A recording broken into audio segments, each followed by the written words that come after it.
Credit score. I know you're wondering, why am I talking about you having a good credit score? And I know people don't really care, or they're not keen on having good credit scores.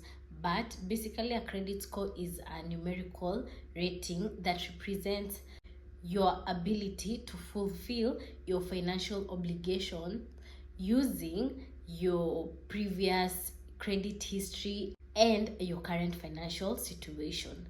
And here in Kenya, basically, we have something we normally know as CRB, the Credit Reference Bureau.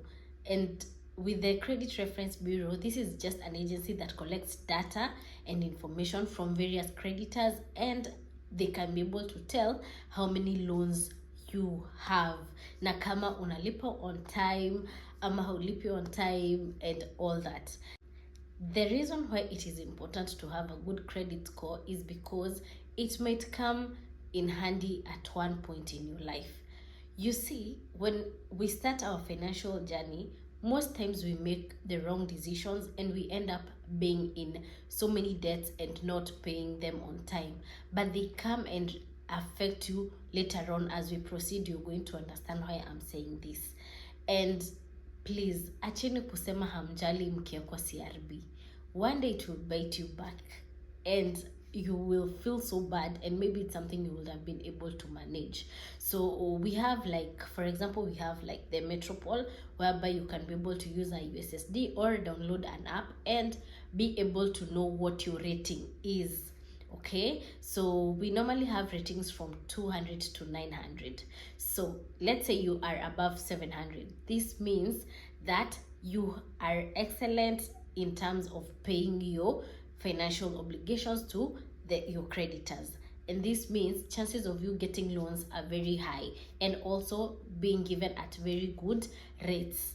Okay, then we have 600 to 699, whereby you are good at paying your loans, and that means you're a low risk borrower, so chances of you also getting a loan are very high. Then we have 500 to 599, whereby you are an average borrower, but this might limit you a bit because they tend to see like you are a high risk, so you will tend to be given loans but at a very high interest rate, just for them to secure that the risk that they are using to give you the loan.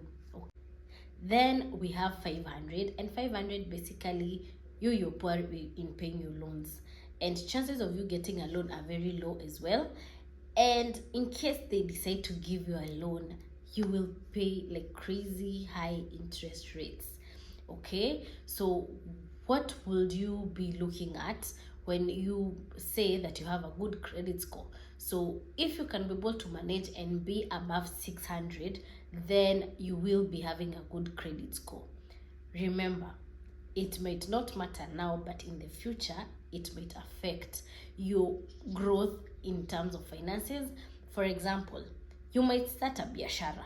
It has been doing very well for years and years, but now, since you don't have a good credit score, they are hesitant on giving you a loan. And if they give you a loan, they give you a lot of interest rates, which, come on, as in, something must be done. Watu wache kuwa arrogant and just saying they don't care about their credit score, because before you get a loan, lazima waangalie kama uko CRB. Na kama uko CRB, wanaangalia pia your rating yako. Where are you at? Just to know the level you're at in terms of you being able to get a loan. Okay? So I hope you have learned, and I'll be seeing you next time. Bye.